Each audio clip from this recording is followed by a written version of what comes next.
C'est Guy de Maupassant, les contes du jour et de la nuit. Une vendetta. La veuve de Paolo Saverini habitait seule avec son fils une petite maison pauvre sur les remparts de Bonifacio. La ville, bâtie sur une avancée de la montagne, suspendue même par place au-dessus de la mer, regarde par-dessus les détroits hérissés d'écueils la côte la plus basse de la Sardaigne. À ses pieds, de l'autre côté, la contournant presque entièrement, une coupure de la falaise qui ressemble à un gigantesque corridor lui sert de port, amène jusqu'aux premières maisons, après un long circuit entre deux murailles abruptes, les petits bateaux de pêcheurs italiens ou sardes, et chaque quinzaine, le vieux vapeur poussif qui fait le service d'Ajaccio. Sur la montagne blanche, un tas de maisons pose une tache plus blanche encore. Elles ont l'air de nids d'oiseaux sauvages, accrochés ainsi sur le roc, dominant ce passage terrible où ne s'aventurent guère les navires. Le vent, sans repos, fatigue la mer, fatigue la côte nue rongée par lui, à peine vêtue d'herbe. Il s'engouffre dans le détroit dont il ravage les deux bords. Les traînées d'écume pâles accrochées aux pointes noires des innombrables rocs qui percent partout les vagues ont l'air de lambeaux de toile flottants et palpitants à la surface de l'eau. La maison de la veuve Saverini, soudée au bord même de la falaise, ouvrait ses trois fenêtres sur cet horizon sauvage et désolé. Elle vivait là, seule avec son fils Antoine et leur chienne, sémillante, une grande bête maigre aux longs poils rudes de la race des gardeurs de troupeaux. Elle servait au jeune homme pour chasser. Un soir, après une dispute, Antoine Saverini fut tué traîtreusement d'un coup de couteau par Nicolas Ravalacchi, qui, la même nuit, gagna la Sardaigne. Quand la vieille mère reçut le corps de son enfant que les passants lui rapportèrent, elle ne pleura pas, mais elle demeura longtemps, immobile, à le regarder. Puis étendant la main ridée sur le cadavre, elle lui promit la vendetta. Elle ne voulut point qu'on restât avec elle, et elle s'enferma auprès du corps avec la chienne, qui hurlait. Elle hurlait, cette bête, d'une façon continue, debout, au pied du lit, la tête tendue vers son maître, la queue serrée entre les pattes. Elle ne bougeait pas plus que la mère, qui, penchée maintenant sur le corps, l'œil fixe, pleurait de grosses larmes muettes en le contemplant. Le jeune homme, sur le dos, vêtu de sa veste de gros drap trouée et déchirée à la poitrine, semblait dormir. Mais il y avait du sang partout. Sur la chemise arrachée pour les premiers soins, sur son gilet, sur sa culotte, sur la face et sur les mains. Des caillots de sang s'étaient figés dans la barbe et dans les cheveux. La vieille se mit à lui parler. Au bruit de cette voix, la chienne se tut. « Va, va, tu seras vengé, mon petit, mon garçon, mon pauvre enfant. Dors. Dors, tu seras vengé, entends-tu? C'est la mère qui le promet. Et elle tient toujours sa parole, la mère, tu le sais bien. » Et lentement, elle se pencha vers lui, collant ses lèvres froides sur les lèvres mortes. Alors Sémillante se remit à gémir, elle poussait une longue plainte monotone, déchirante, horrible. Elles restèrent là, toutes les deux, la femme et la bête, jusqu'au matin. Antoine Saverini fut enterré le lendemain, et bientôt on ne parla plus de lui dans Bonifacio. Il n'avait laissé ni frère, ni proche cousin. Aucun homme n'était là pour poursuivre la vendetta. Seule la mère y pensait, la vieille. De l'autre côté du détroit, elle voyait du matin au soir un point blanc sur la côte. C'est un petit village sarde, Longo Sardo, où se réfugient les bandits corses traqués de trop près. Ils peuplent presque seuls ce hameau en face des côtes de leur patrie, et ils attendent là le moment de revenir, de retourner au maquis. C'est dans ce village, elle le savait, que s'était réfugié Nicolas Ravolati. Toute seule, tout le long du jour, assise à sa fenêtre, elle regardait là-bas en songeant à la vengeance. Comment ferait-elle sans personne, infirme, si près de la mort? Mais elle avait promis. Elle avait juré sur le cadavre. Elle ne pouvait oublier, elle ne pouvait attendre. Que ferait-elle? Elle ne dormait plus la nuit, elle n'avait plus ni repos ni apaisement, elle cherchait, obstinée. La chienne, à ses pieds, sommeillait, et parfois, levant la tête, hurlait au loin. Depuis que son maître n'était plus là, elle hurlait souvent ainsi, comme si elle l'eût appelé, comme si son âme de bête inconsolable eût aussi gardé le souvenir que rien n'efface. Or, une nuit, comme Sémillante se mettait à gémir, la mère tout à coup eut une idée de sauvage, vindicatif et féroce. Elle la médita jusqu'au matin, puis levée dès les approches du jour, elle se rendit à l'église. Elle pria, prosternée sur le pavé, abattue devant Dieu, le suppliant de l'aider, de la soutenir, de donner à son pauvre corps usé la force qu'il fallait pour venger son fils. Puis elle rentra. Elle avait dans sa cour un ancien baril défoncé qui recueillait l'eau des gouttières. Elle le renversa, le vida, l'assujettit contre le sol avec des pieux et des pierres, puis enchaîna Sémillante à cette niche, et elle rentra. Elle marchait maintenant sans repos dans sa chambre, l'œil fixé toujours sur la côte de Sardaigne. Il était là-bas, l'assassin. La chienne, tout le jour et toute la nuit, hurla. La vieille, au matin, lui porta de l'eau dans une jatte, mais rien de plus. Pas de soupe, pas de pain. La journée encore s'écoula, Sémillante exténuée dormait. Le lendemain, elle avait les yeux luisants, le poil hérissé, et elle tirait éperdument sur sa chaîne. La vieille ne lui donna encore rien à manger. La bête, devenue furieuse, aboyait d'une voix rauque. La nuit encore se passa. Alors, au jour levé, la mère Saverini alla chez le voisin prier qu'on lui donnât 2 bottes de paille. Elle prit de vieilles hardes qu'avait portées autrefois son mari, les bourra de fourrage pour simuler un corps humain. Ayant piqué un bâton dans le sol, devant la niche de Sémillante, elle noua dessus ce mannequin, qui semblait ainsi se tenir. Puis elle figura la tête au moyen d'un paquet de vieux linge. La chienne, surprise, regardait cet homme de paille et se taisait, bien que dévorée de faim. Alors la vieille alla acheter chez le charcutier un long morceau de boudin noir. Rentrée chez elle, elle alluma un feu de bois dans sa cour, auprès de la niche, fit griller son boudin. Sémillante, affolée, bondissait, écumait, les yeux fixés sur le grill dont le fumet lui entrait au ventre. Puis la mère fit de cette bouillie fumante une cravate à notre homme de paille. Elle la lui ficela longtemps autour du cou, comme pour la lui entrer dedans. Quand ce fut fini, elle déchaîna la chienne. D'un saut formidable, la bête atteignit la gorge du mannequin, et, les pattes sur les épaules, se mit à la déchirer. Elle retombait, un morceau de sa proie à la gueule, puis s'élançait de nouveau, enfonçait ses crocs dans les cordes, arrachait quelques parcelles de nourriture, retombait encore, rebondissait, acharnée, et elle enlevait le visage par grands coups de dents, mettait en lambeaux le col entier. La vieille, immobile et muette, regardait, l'œil allumé.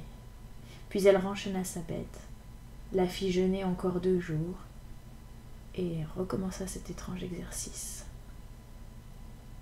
Pendant 3 mois, elle l'habitua à cette sorte de lutte, à ce repas conquis à coups de crocs. Elle ne l'enchaînait plus maintenant, mais elle la lançait d'un geste sur le mannequin. Elle lui avait appris à le déchirer, à le dévorer, sans même qu'aucune nourriture fût cachée en sa gorge. Elle lui donnait ensuite, comme récompense, le boudin grillé pour elle. Dès qu'elle apercevait l'homme, Sémillante frémissait, puis tournait les yeux vers sa maîtresse qui lui criait « Va !» d'une voix sifflante, en levant le doigt. Quand elle jugea le temps venu, la mère Saverini alla se confesser, communia un dimanche matin avec une ferveur extatique, puis, ayant revêtu des habits de mâle, semblables à un vieux pauvre déguenillé, elle fit marcher avec un pêcheur sarde qui la conduisit accompagnée de sa chienne de l'autre côté du détroit. Elle avait dans un sac de toile un grand morceau de boudin. Sémillante jeûnait depuis 2 jours. La vieille femme, à tout moment, lui faisait sentir la nourriture odorante et l'excitait. Elles entrèrent dans Longosardo. La Corse allait en boitillant. Elle se présenta chez un boulanger et demanda la demeure de Nicolas Ravolati. Il avait repris son ancien métier, celui de menuisier. Il travaillait seul au fond de sa boutique. La vieille poussa la porte et l'appela. « Hé, Nicolas !» Il se tourna. Alors, lâchant sa chienne, elle cria « Va, va, dévore, dévore !» L'animal affolé s'élança, saisit la gorge. L'homme étendit les bras, l'étreignit, roula par terre. Pendant quelques secondes, il se tordit, battant le sol de ses pieds. Puis il demeura immobile, pendant que Sémillante lui fouillait le cou, qu'elle arrachait par lambeaux. Deux voisins, assis sur leur porte, se rappelèrent parfaitement avoir vu sortir un vieux pauvre, avec un chien noir efflanqué qui mangeait, tout en marchant, quelque chose de brun que lui donnait son maître. La vieille, le soir, était rentrée chez elle. Elle dormit bien cette nuit-là.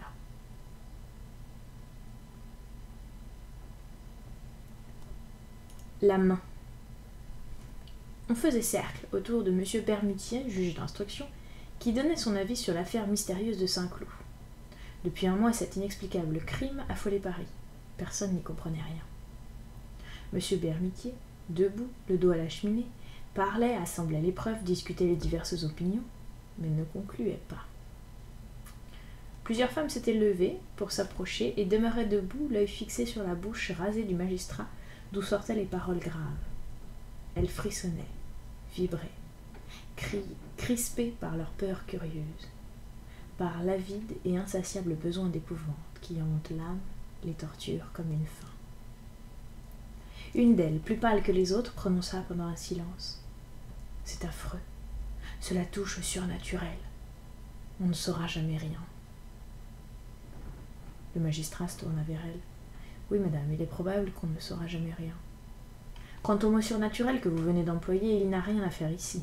Nous sommes en présence d'un crime, fort habilement conçu, fort habilement exécuté, si bien enveloppé de mystère que nous ne pouvons le dégager des circonstances impénétrables qui l'entourent. Mais j'ai eu, moi, autrefois, à suivre une affaire où vraiment semblait se mêler quelque chose de fantastique. Il a fallu l'abandonner, d'ailleurs, faute de moyens de l'éclaircir. » Plusieurs femmes prononcèrent en même temps, si vite que leurs voix ne firent qu'une. « Oh, dites-nous cela !» M. Bermutier sourit gravement, comme doit sourire un juge d'instruction, et il reprit.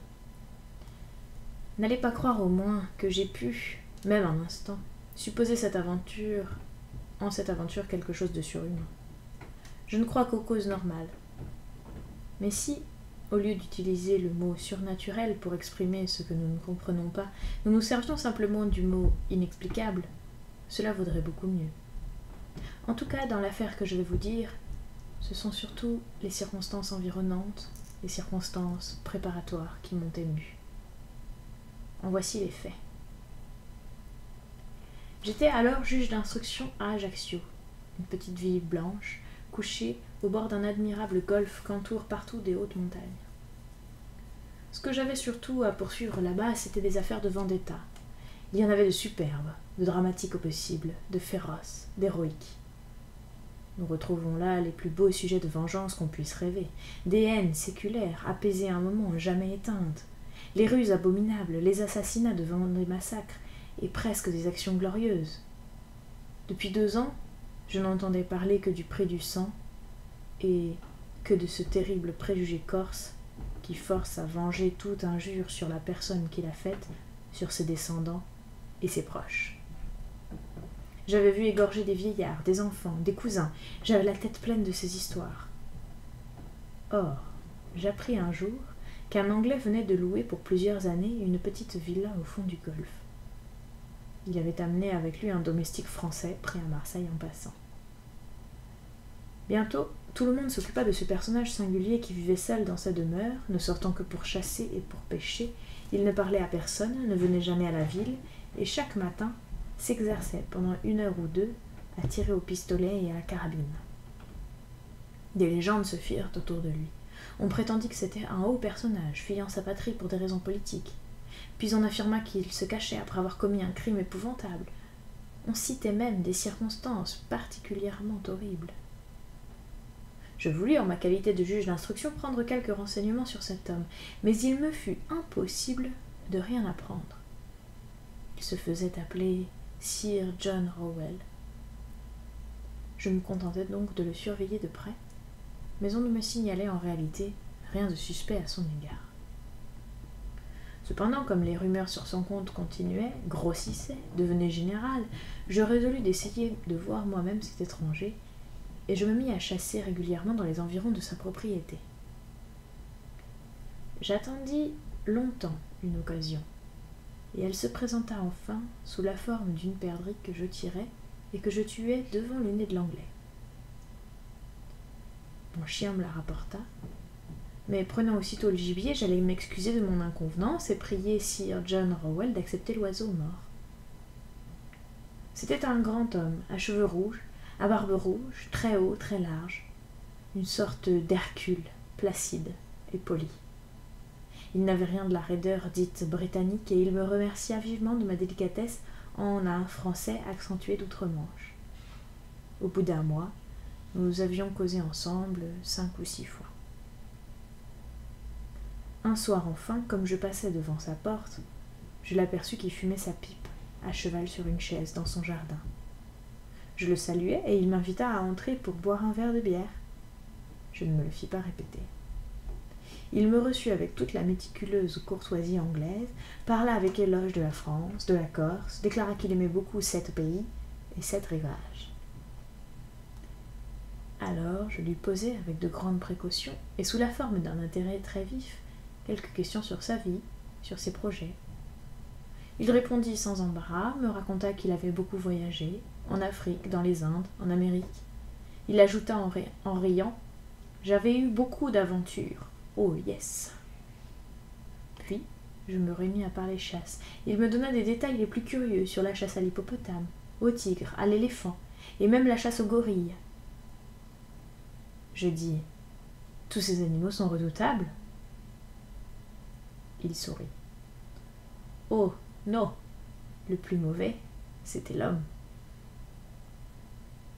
Il se mit à rire tout à fait, d'un bon rire de gros Anglais contents.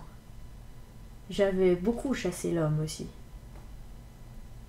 Puis il parla d'armes et m'offrit d'entrer chez lui pour me montrer des fusils de divers systèmes. Son salon était tendu de noir, de soie noire brodée d'or. De grandes fleurs jaunes couraient sur l'étoffe sombre et brillaient comme du feu.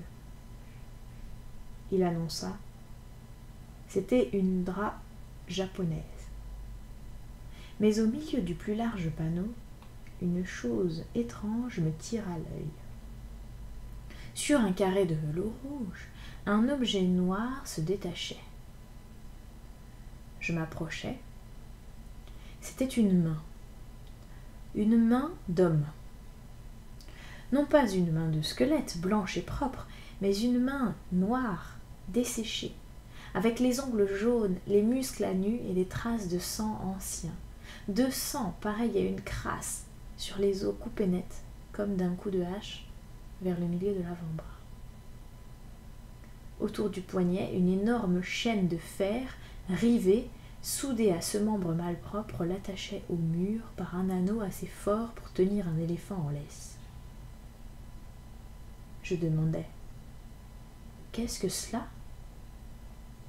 L'Anglais répondit tranquillement « C'était ma meilleure ennemie. Il venait d'Amérique. Il avait été fendu avec le sabre et arraché la peau avec une caillou coupante, et séché dans le soleil pendant 8 jours. Ah, très bonne pour moi, cette. Je touchais ce débris humain qui avait dû appartenir à un colosse. Les doigts, démesurément longs, étaient attachés par des tendons énormes que retenaient des lanières de peau par place. Cette main était affreuse à voir.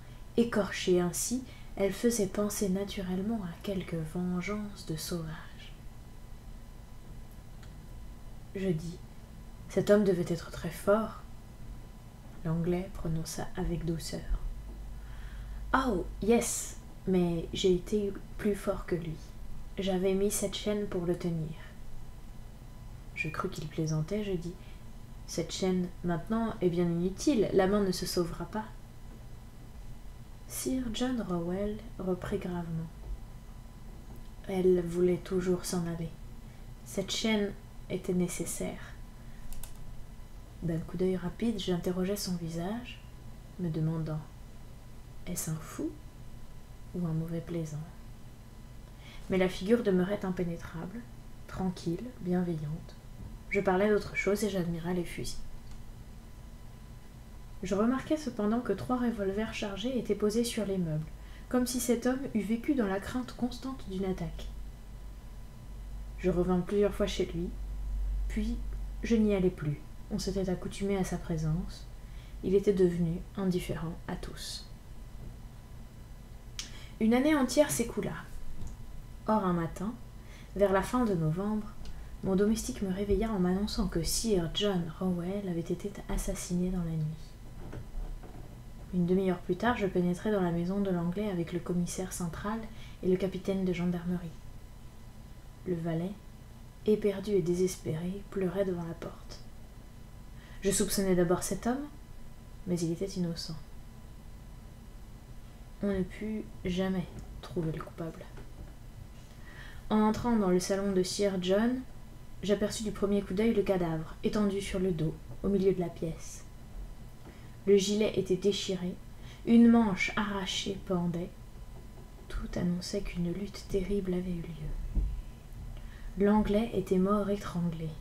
Sa figure, noire et gonflée, effrayante, semblait exprimer une épouvante abominable. Il tenait entre ses dents serrées quelque chose, et le cou, percé de 5 trous qu'on aurait dit faits avec des pointes de fer, était couvert de sang. Un médecin nous rejoignit. Il examina longtemps les traces des doigts dans la chair et prononça ces étranges paroles. On dirait qu'il a été étranglé par un squelette. Un frisson me passa dans le dos et je jetai les yeux sur le mur, à la place où j'avais vu jadis l'horrible main d'écorché. Elle n'y était plus. La chaîne brisée pendait. Alors je me baissai vers le mort et je trouvai dans sa bouche crispée un des doigts de cette main disparue, coupé, ou plutôt scié par les dents, juste à la 2e phalange. Puis on procéda aux constatations. On ne découvrit rien. Aucune porte n'avait été forcée, aucune fenêtre, aucun meuble. Les 2 chiens de garde ne s'étaient pas réveillés. Voici, en quelques mots, la déposition du domestique. Depuis 1 mois, son maître semblait agité. Il avait reçu beaucoup de lettres, brûlées à mesure. Souvent, prenant une cravache, dans une colère qui semblait de la démence, il avait frappé avec fureur cette main séchée, scellée au mur, et enlevée, on ne sait comment, à l'heure même du crime. Il se couchait fort tard et s'enfermait avec soin. Il avait toujours des armes à portée du bras. Souvent la nuit, il parlait haut, comme s'il se fût querellé avec quelqu'un. Cette nuit-là, par hasard, il n'avait fait aucun bruit, et c'est seulement en venant ouvrir les fenêtres que le serviteur avait trouvé Sir John assassiné. Il ne soupçonnait personne. Je communiquai ce que je savais du mort aux magistrats et aux officiers de la force publique, et on fit dans toute l'île une enquête minutieuse. On ne découvrit rien. Or, une nuit, 3 mois après le crime, j'eus un affreux cauchemar. Il me sembla que je voyais la main, l'horrible main, courir comme un scorpion ou comme une araignée le long de mes rideaux et de mes murs. 3 fois, je me réveillai. 3 fois, je me rendormis. 3 fois, je revis le hideux débris galoper autour de ma chambre en remuant les doigts comme des pattes. Le lendemain, on me l'apporta, trouvé dans le cimetière, sur la tombe de Sir John Rowell, enterré là, car on n'avait pu découvrir sa famille. L'index manquait. Voilà, mesdames, mon histoire. Je ne sais rien de plus.